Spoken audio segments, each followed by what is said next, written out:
சிவா ஏதாவது பேசினா நல்லாயிருக்கும் அப்படின்னு யாரெல்லாம் நினைக்கிறீங்களோ இந்த வீடியோக்கு ஒரு லைக் போட்டுருங்க. சிந்து சிவாவ திட்டா போட்டு ஒண்ணும் கல்யாணம் பண்ணவே இல்ல. சிந்து ஆறுமுகத்த கல்யாணம் பண்றதுலருந்து தப்பிக்கணும்னு சொல்லி அவங்க தனக்கு தானே தாலி கட்டிக்கிட்டாங்க. ஆனா நேரத்துல சிந்துவ யாரோ கைய கட்டி வண்டி டிக்கியில அடைச்சு வச்சுட்டாங்க. சிந்து வண்டிய திறந்ததும் சிவா தான் என்ன கடத்திட்டு போய் தாலி கட்டினாருன்னு சொல்லிட்டு, அந்த காரணத்த பயன்படுத்தி அவங்க சிவா மேல பழிய போட்டுட்டாங்க. ஆனா யாரோ இந்த கல்யாணத்த நிப்பாட்டுறதுக்கு பிளான் போட்டு சிந்துவ அந்த வண்டியில அடைச்சு வச்சிருக்காங்க. கல்யாணத்த நிப்பாட்ட முயற்சி பண்ணது வேற யாரும் இல்ல. மகா, சிவாவோட அம்மா. ஆறுமுகம் கல்யாணம் நடக்கக்கூடாதுன்னு சொல்லிட்டு பிளான் போட்டதே சிவாவோட அம்மா தான். கடைசில அவங்க பையனே கல்யாணம் பண்ற மாதிரி நடந்துருச்சு. அது மகாவுக்கே தெரியாம நடந்தது. அப்படின்னு சொல்லிட்டு இங்க சிந்து தரப்பு வக்கீல் சொல்றாங்க. எல்லாரும் அதிர்ச்சியாயி பார்த்துட்டு இருக்காங்க. உடனேயும் நான் மகாவ விசாரிக்கணும் அப்படின்னு சொல்லிட்டு சொன்னதும், மகா கூப்பிடுறாங்க.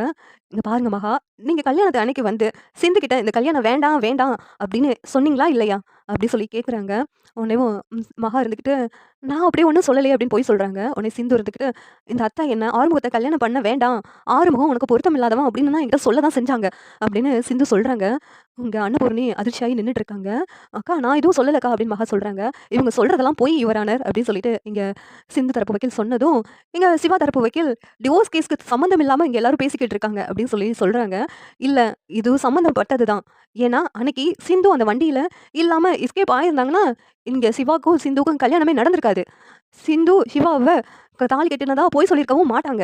எல்லாத்துக்கும் காரணம் நீங்க தான்" அப்படின்ட்டு மகாவு மேல சிந்து தரப்பு வக்கீல் பழி போடுறாங்க. இங்க அன்னபூரணிக்கே அதிர்ச்சி ஆகுது. சிந்து பொய் சொல்லி சிவாவ கல்யாணம் பண்ணது மட்டும் தான் சிந்து பண்ண தப்பேவும்.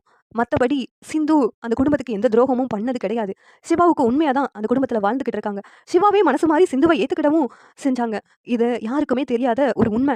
அதுக்கான ஆதாரம் என்கிட்ட இருக்குது அப்படின்னு அவங்க ஒரு வீடியோ ஆதாரத்த நீதிபதிகிட்ட காமிக்கிறாங்க. ஒண்ணு இவங்க சொல்றதெல்லாம் உண்மையா? அப்படின்ட்டு சிவாட்ட கேட்டதும், சிவா ஆமான்னு சொன்னதும், இங்க சிந்துக்கும் சிவாவுக்கும் டிவோர்ஸ் பண்றத நீதிபதி கேன்சல் பண்ணிடுறாங்க. எதுக்காக இப்படியெல்லாம் பண்ணேன்னு அன்னபூர்ணி மகாவ ஒரு அற அரஞ்சதும், மகா நான் என்ன பண்ணேன்க்கா? அப்படின்னு கேட்குறாங்க. சிவாவையும் ஆறுமுகத்தையும் நான் ஒண்ணு போல தான் பார்க்குறேன். ஆனா நீ அப்படி பார்க்கல. அதனால தான் இப்படியெல்லாம் பண்ணியிருக்க. கண்ல படாம எங்கேயாவது போயிடு அப்படின்னு சொல்லிட்டு கத்துறாங்க. இந்த நேரத்துல சிந்து சிவா கிட்ட போயிட்டு, டாக்டரே நான் சொன்னேன்ல, கண்டிப்பா நான் உன் வீட்டுக்கு வருவேன்ட்டு, இப்ப வந்துட்டேன் அப்படின்னு சொல்லிட்டு சிவா சிந்து கிட்ட சொல்றாங்க. இங்க அம்பிகாவுக்கும் நன்றி சொல்றாங்க. இந்த சீரியல் எப்படி நல்லா இருக்கும் நீங்க நினைக்கிறீங்கன்னு கமெண்ட் பண்ணுங்க. இந்த வீடியோ பிடிச்சிருந்தா லைக் பண்ணுங்க, ஷேர் பண்ணுங்க, சப்ஸ்கிரைப் பண்ணுங்க. Thank you.